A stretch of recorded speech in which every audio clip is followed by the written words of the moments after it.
I think they backtracked for 6 months. So whoever took it, not only did they take it out of circulation, but they went in the database and they erased it. And I'm serious about this.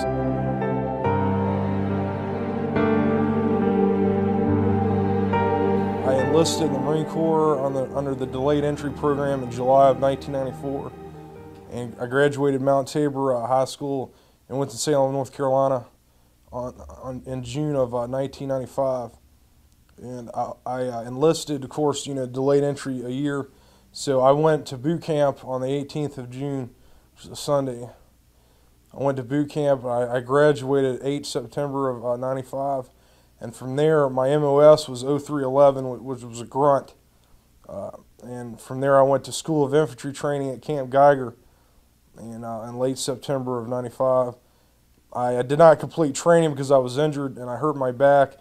And I was sent to the medical platoon there on Camp Geiger, North Carolina, which is adjacent to Camp Lejeune. And I was there, for about a month or 2 months.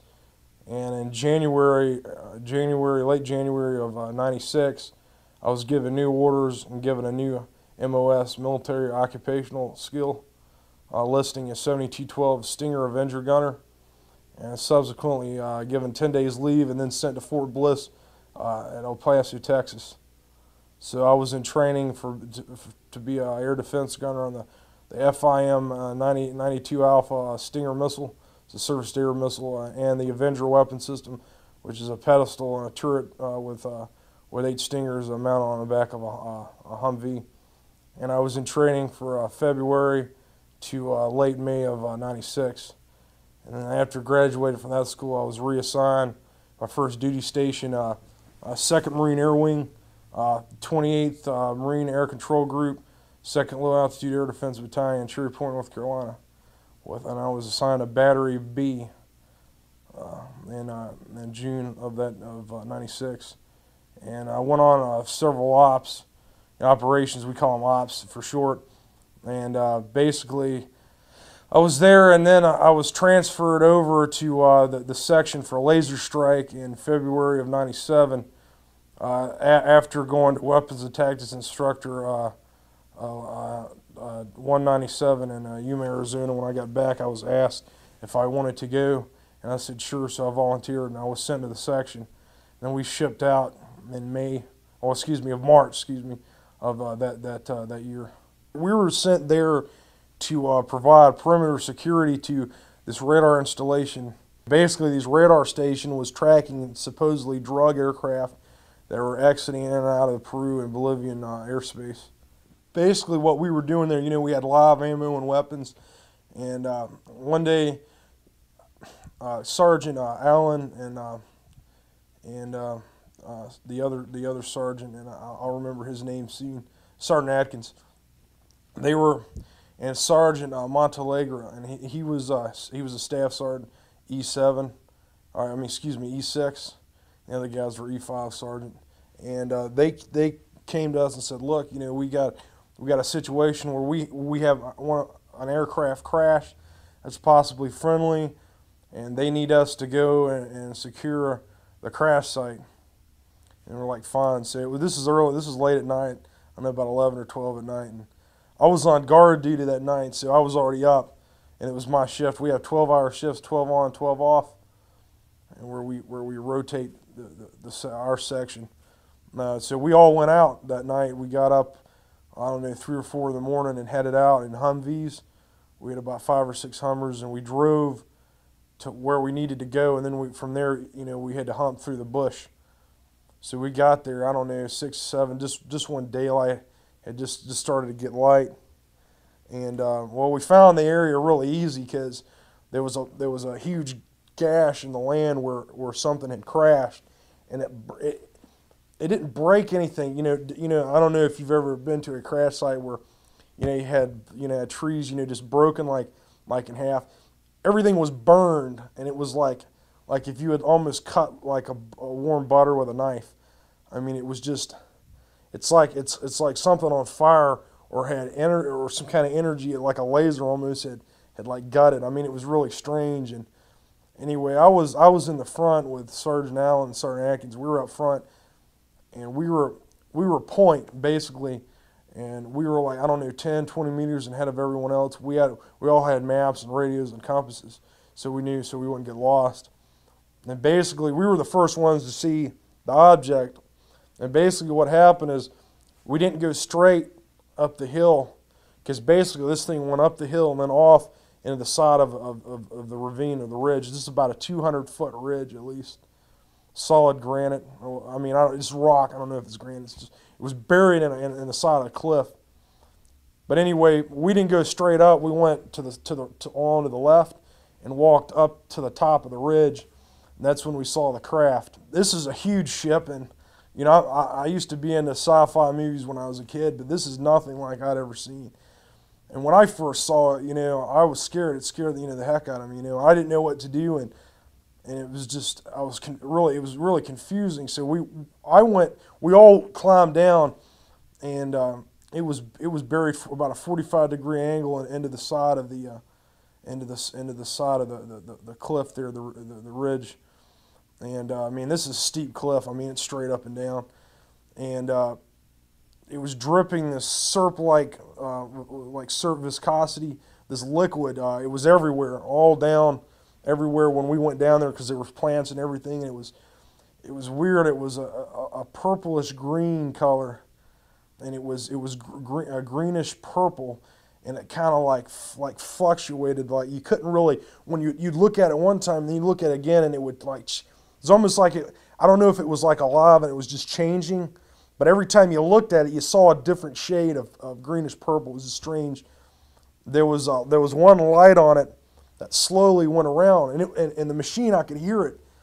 I guess because it was still functioning, and it had like a hum to it, like a really bass, like say if you unplugged an amp from a guitar, that kind of you know, it was really you know, it was really deep, and it kind of fluctuated, and then finally it just cut off, and everything just seemed to stop, except the colors and the shades, and it was still that way. When I was looking at the craft, it was buried, so I could see the back of it, and there were these large vents. Well, they look like vents, sort of like a fish gill on the back. I couldn't see around the other side, and I'm assuming that it was the same way on the other side. That looked like, I don't know, that could have been used for propulsion. I'm not sure. Again, this liquid that had come out of the ship it got on my camis, and you know, it discolored them and ate them almost like acid. And then it ate some of the skin off, the hair off my arms, and and I didn't know that until later on. But basically, when I was down there with the ship, there was 3 holes, and I guess I'd assume that they were hatches, but there's no way to tell. They were not flush with the with the body, the main body of the craft. There, I don't know, a few inches below. I knew there was one on top because you could slightly see it. I don't know about the other side, but there was another hatch, the same width and diameter or whatever of the top hatch, and it was kind of crooked to the side, and it was half open. And I didn't see any lights or anything coming out of it, but I felt this presence that it's real strange. I guess it was almost like, I think I told Leslie this, I thought the creatures they conned me, and it was like weird, and I think they were trying to communicate with me, like, I guess telepathically. It's really weird, and I don't believe in any of that stuff, but anyway, I could hear, like, and it was terrible because it kept going, and it still comes and goes. It's like basically sitting in your car and turning on like an AM station that's not, you know, it's just white noise, and it's turning it up really high. And that's what I heard when I first got in there. This is pretty crude 2-dimensional drawing, but this is jungle here, and this was the craft, and it was embedded in the rock like this. And I'm not sure if this tapered off or how it went, but these right here are the hatches. These 2 objects here. This one was the one that was half open, and you could see into it, but I mean, it was just black. It was like looking into a closet. 10 meters in width and about 20 meters in length. I'm just not sure. That's just an estimate from what I remember. But it was huge. I mean, it was big, man. And it was shaped like almost like between an egg and like a teardrop almost. It looked really aerodynamic. at least in the shape. But the closer I was close enough to take out detail on it that it was not just smooth. There was there was bumps and notches and things in it. It was really organic. It was almost like art. That's really how you would. It didn't look like something that somebody made in a shop. It didn't have that clunkiness or that tin can kind of deal. It was more of art. I would say. It looked to be that it could have been handmade, but out of what and what materials, I don't know. Definitely nothing like titanium. It wasn't. See, this is the whole thing. It looked metal, but it didn't have any reflection on it, man. I mean, the sun's coming down, and if you got something made of metal, regardless of it, I mean, maybe if it's subdued with paint and it's got a cami sheen on it, you're not going to see any reflection. But I could see the different shades of the craft. They didn't shine. It just like it was.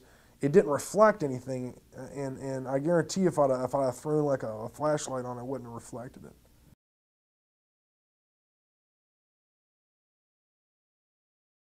Well, the creatures, I think, were calling me to help them. Everything was going to be all right. And I was so mesmerized and into it, and Sergeant Allen and Atkins, they're hollering, they're cussing at me, get the hell out of there. Why?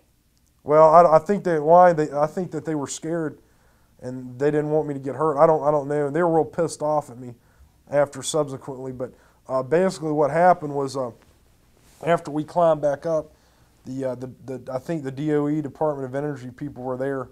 They knew about it, and I don't know why we went there. Still to this day. But anyway, I was arrested.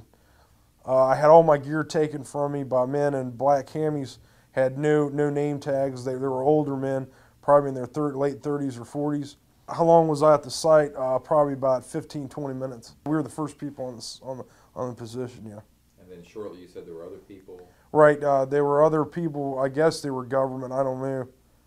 They were there, and they had containment suits, and they had guys. They had a position that looked like, I don't know if it was already there or there was some gap in the jungle where they landed 2 CH-47 Chinooks. They're Army twin rotor helicopters, and they're big, and they had guys coming out in these containment suits. They must have just got there, I don't know, while we were down in the gorge, because when we climbed up, there those guys were. There were the guys in the black camis. And then they put me on a cot that they had, and they had me cuffed with those, they had me cuffed both hands down, and then they had my legs tied together with those plastic fasteners that the police use. I don't know, they're like kind of like cuffs. And then they took me in the CH-47, and they sent me to, we took off, and they didn't drug me or anything like that, and I was just awake there. And did they explain why they were treating you this way? No, they said that that they were cussing at me, saying that I was a dumb asshole, and that why don't you fucking people ever pay attention to orders, and you weren't supposed to be there, and you're not supposed to see this, and you're going to be dangerous if we let you go, and all this stuff. And, man, I thought they were going to kill me for about 2 days, I think. And they had a lieutenant colonel from the Air Force, and he did not identify himself. He might have, I just don't remember. And he told me, if we just took you out in the jungle, they'd never find you out there. And I'm like, well. And, I didn't want to say, I didn't want to test him to see if he'd really do that. So I said, yeah. And he's like, you got to sign these papers, and you never saw this, and I don't exist, and this situation never happened. And if you tell anybody, you'll just come up missing. And he was a real abrasive, just a cynical asshole, I guess is the best way to put it. I was at the same installation, but they had me segregated with Air Force personnel for like 3 weeks, and then after that I was sent back, approximately. All I saw there was Americans, and there's a lot of other nationalities there, Chinese, Germans I think were there, and a lot of other people were at this other base. But this thing, it was really, I didn't go in, and all they did was take me to like a you couldn't call it a cell, it was more of like it was more like an interrogation room, and I sat in there for, I don't know, 15 hours. those guys with a light. I mean, they put this light in my face and they were yelling at me, and I couldn't really readily identify any of these guys, but I knew one of them was at the crash site, because they were one of the guys that I recognized, because he was in black fatigues, and he was like, "What'd you see?" And he's like, "Yeah," he's like growling. You know, he goes, "Are you a patriot? You like the Constitution?" I'm like, "Yeah."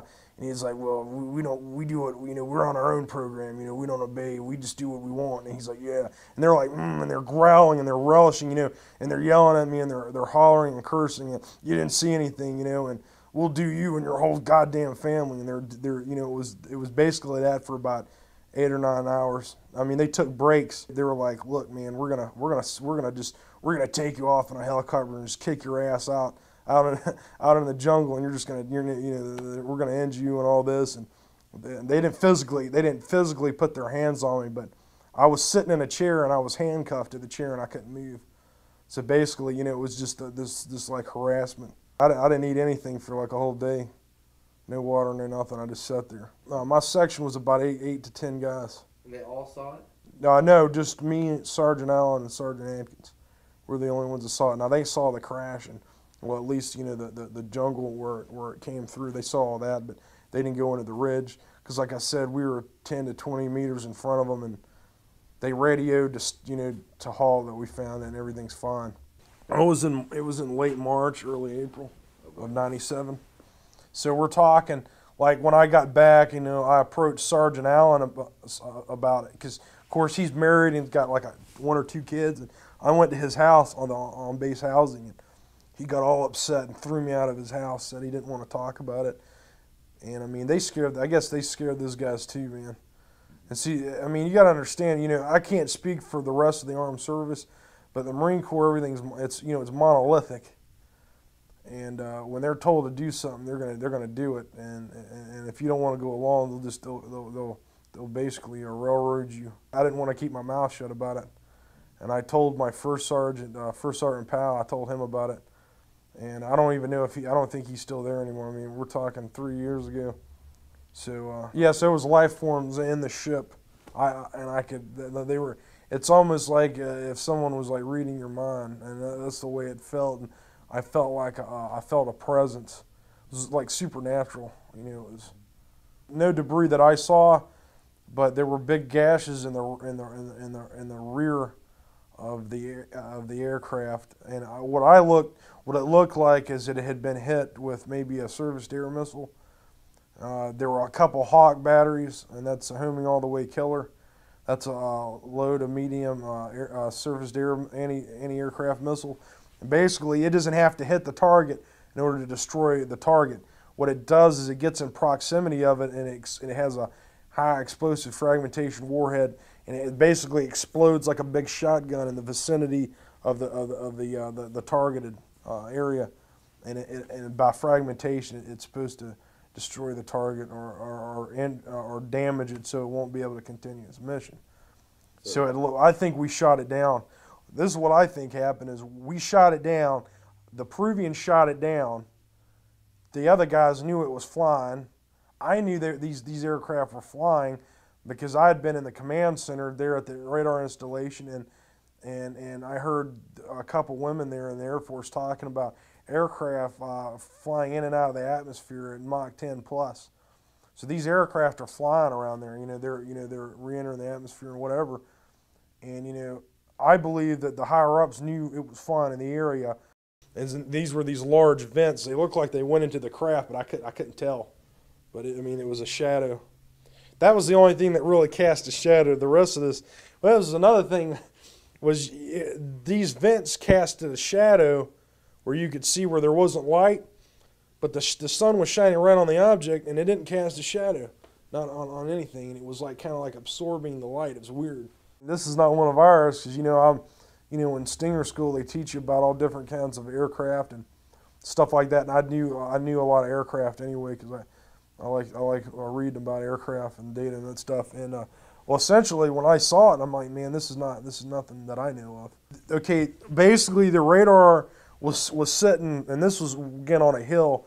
It's cammied up, and it rotates and everything. And there's a command bunker that was built under the earth, and I mean it looks like Star Wars in there, and I mean it's total air conditioned. I mean it's really nice, and there's like computers, and they got the the control panels and everything that control the radars, and I guess they're linked to other sites, and they get other data coming in. And well, we had guard duty, and and the night that this happened, this was in the early evening, and it was my shift, and I was in there, and I was checking people going in and out. They got ID, checking out whatever. So like these two girls, they come walking out, and they're talking about, well, we got these aircraft flying again, and the other girl says, yeah, they're coming in and out of the atmosphere. But he came in there, and he told me to come back with him, and we go back there, and he goes, I want the logs, because they log all these flights coming in, their bearing, what they are, what code they're squawking, all that. So he gets the books, and I had to sign off for him to take all that. I mean, when you got objects that are re-entering the atmosphere and then stopping on a dime and then turning around and going exactly the opposite direction, that's kind of strange. Meteors don't do that. Now, is this something that was rare or something that was happening? Oh, this is happening all the time. There's like 3 or 4 incidents where I was duty there that the same Air Force officer came in there to get books. And do you think these were tracked on radars? Yeah, these were tracked from this particular radar that were logged in. The reason, I guess the reason they were taking them is they didn't want people to know that they're tracking these aircraft. I guess, I mean, again, I'm just assuming that. So, yeah, I think they knew it was coming in, and they said, we can't identify it, it's violating airspace, so they could have radioed the Peruvians and said, take them out, and then they shot it down. I was confident that when I saw the aircraft, it had been hit by something that had took it out. They were scared, and it was the apprehension, the fear, and then that they were not here to harm us. That's really what it felt like. And I mean, that's not my own emotions. I've seen the creatures in my thoughts, and I saw them what they look like. Oval egg head with big dark eyes, big eyes, a nose and a small mouth, no ears. And they were projecting that they weren't here. They were here. They were here they weren't here, they were not going to harm me. And that was basically that everything was going to be all right. Just help us get out of here. I think there was, I don't know how many were on the craft. You got the sense more than one. Yeah, definitely more than one. Probably about 4 or 5. Did I think it was organic and alive? Yeah. I think that that whole craft, it's kind of like, it's almost like if you had an extension like your arm or your leg. And I think the way they can, now, I mean, this is just from thinking about it, that the way they control the craft is with their thoughts, and they have no buttons or anything they push. It's not from Earth. Oh. And I mean, I knew that when I looked at it, I mean, I'm not doing this to make money or publicity or anything, but I think it needs to be told, and I think people need to hear it. Whether they agree with me or not is of no consequence. Their cover was there to track drug aircraft. I think, I don't know, but from what I understand, that they were doing a whole lot more than just tracking drug aircraft. I mean, they had laser range finders and all kinds of high-tech stuff that I've never seen before. And I couldn't really explain. I know that there was a couple of LRFs there. I don't know what they were, LRF laser rangefinder. I don't know what they had those do there, but they were huge, man. Looked like big telescopes, but they had them in a bunker, and it was able to rise up, and they can zoom around, and I saw them doing that. I mean, just a bunch of weird stuff. And then, not even that, we had like a live fire shoot in the jungle, and there was Green Berets, Army Airborne, I mean, a bunch of these Spec Ops guys, Delta Force there, the murderers at Waco were there, so, all these guys out there. I mean, the Chinese are there. They're out there training, man, and they're training the Peruvians too, so it's weird, man, weird situation. Oh, this is definitely something like NATO or some multinational deal. And what I keep going back and really thinking about that. Why are all these guys here? Why would the Chinese be concerned with drugs being smuggled, or or any kind of drug paraphernalia being smuggled into the States? I mean, personally, I know for a fact that our government are the ones that are importing drugs. I mean, but the fact, do I think that this command center? I think it was permanent. I think it's been in operation for a while. They had the big D, Delta Oscar Echo on the back of a couple of the guys were wearing like these rain jackets, because it had been raining the previous day, and they were in there, and there were other guys that were wearing containment, like biological suits. It wasn't like that. It was more high tech, like those big jump suits that you zip up the back and you can like wear a breathing apparatus in there. Those guys, there was about 30 of them at least, and they marched right by me as I was being taken away. They were marching to get down into the cliff. I guess they were in there to check this thing out. What do I think happened? I think they went in there and they took everything out and they shipped it back home, I think. The behavior of the people, yeah, this is routine, man. I mean, these guys are squared away. They know exactly what they're doing. They've been trained to do this stuff before. That was the atmosphere, the total professional, cold, unassuming nature. It's just, we're here to do a job and, get the fuck out of our ways is basically the attitude. I was raised in a Christian home to believe that there was a God and that He created everything, the universe, and here they are, these creatures that I've never seen before, never come in contact with, and this happens, man, and it made me go almost crazy, not like suicidal, but I just couldn't. I had to like reevaluate everything that I knew. It's sort of like when you're a kid, you've been told Santa Claus is real, and then you find out that he's really not, and then the Tooth Fairy, it's like now that there's no going back. There's no denial. There's no saying, well, this is, I didn't really see this, and I couldn't really deal with it. It was that what do I do? Do I tell people? But I mean, who's going to believe that a Lance Corporal in the Marine Corps in the middle of the fucking jungle is going to see an aircraft like this? It's more like I was sitting and watching like a film, like I was sitting and I was watching what was happening, and I was basically with these aliens, these creatures, and they were touching me, not like sexually or with instruments or anything. They were holding my hands, and they had their hands on me. And they only had 4 fingers, by the way. And what feeling did you get from them? It was a warm, like loving feeling, like you would have if you were with a family. These creatures are like, I guess you could, probably the closest thing I could say that they were like almost like angels. And if I had to, I'd go with them right now. And I had this obsession with that, I guess because of the pain of the experience and then the Marine Corps, that I just wanted to escape, and I was thinking about, being with these creatures a lot and wanting to go with them and wanting to get out of here. Because these different agencies are just on their own. They don't obey the law. They're rogue, they're just off on their own. Do I think this is a project that goes up through the government and everyone has a piece in it? No. I think these guys just operate on their own. No one knows what they do. These guys, they're just off on their own. There's no oversight, no control, and they just do whatever they want. They don't, and they're evil, man. These people are evil. Do I think it goes to Bill Clinton and to the Congress?